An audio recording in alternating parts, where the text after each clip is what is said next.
Hi friends, welcome back to Chennai Style Cooking. இன்னைக்கு நம்ம பார்க்க போறது ஒரு ரெசிபி வீடியோ தான். Homemade tandoori chicken. சிக்கன் வந்து 4 லெக் பீஸ் எடுத்து வச்சிருக்கேன். மஞ்சள் தூள் போட்டு க்ளீன் பண்ணியிருக்கேன். இப்போ இந்த மாதிரி நடுவுல கட் போட்டுடணும் நம்ம. அப்போதான் நம்ம மேரினேட் பண்ணும்போது அந்த மசாலாவும் நல்லா உள்ள இறங்கும். இது ஏன்னா டீப் ஃப்ரை கிடையாது, அதனால அது நல்லா வேகவும் செய்யும். இப்போ சிக்கனை மேரினேட் பண்ணிடலாம். 1 கப் தயிர் சேர்க்கிறேன். திக்கான தயிரா இருந்தா நல்லா இருக்கும். இது வந்து கபாப் மசாலான்னு இப்ப கடையெல்லாம் கிடைக்குது உங்களுக்கு. அந்த மசாலா இது சிக்கன் 65 மசாலா கிடையாது, கபாப் மசாலான்னு தனியா இருக்கு. அது சேர்த்துக்கோங்க. இஞ்சி பூண்டு பேஸ்ட், இது 2 டீஸ்பூன் அளவுக்கு சோள மாவு, ஸ்பூன் அளவுக்கு கரம் மசாலா, 1 டீஸ்பூன் அளவுக்கு ரெட் சில்லி சாஸ். இது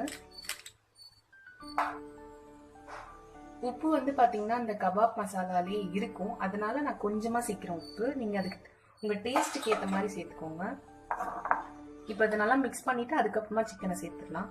இது நல்லா மிக்ஸ் பண்ணதுக்கு அப்புறமா இது வந்து தண்ணியா பஜ்ஜி மாவு மாதிரி பண்ணக்கூடாது, இந்த மாதிரி திக்காவே இருக்கணும். இப்போ ஒரு பாதி பழம் லெமன் சேர்த்துருங்க. இப்போ 1 டீஸ்பூன் அளவுக்கு எண்ணெய் சேர்க்கிறேன்.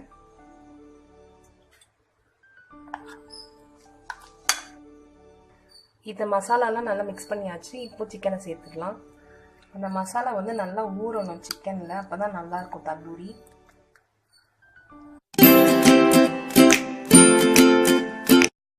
நான் தந்தூரி செய்யறதுக்கு இந்த மாதிரி ஒரு ஸ்டெயின்லெஸ் ஸ்டீல் ஃபுல்கா மேக்கர் தான் யூஸ் பண்ண போறேன். இது நிறைய கடையில ஈஸியா உங்களுக்கு கிடைக்கும்.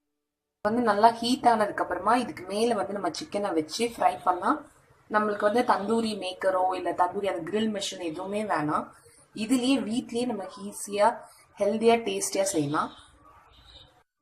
ஸ்டவ் ஆன் பண்ணிட்டேன். நான் சிம்ல தான் வச்சிருக்கேன். அது நல்லா ஹீட் ஆனதுக்கு அப்புறமா நம்ம அதுக்கு மேல சிக்கன் வைக்கலாம். சிக்கனை வச்சிடலாம். ஆரம்பிச்சிடுச்சு. இப்போ இதுக்கு மேல கொஞ்சமா எண்ணெய் வந்து நம்ம பிரஷ் பண்ணிடலாம்.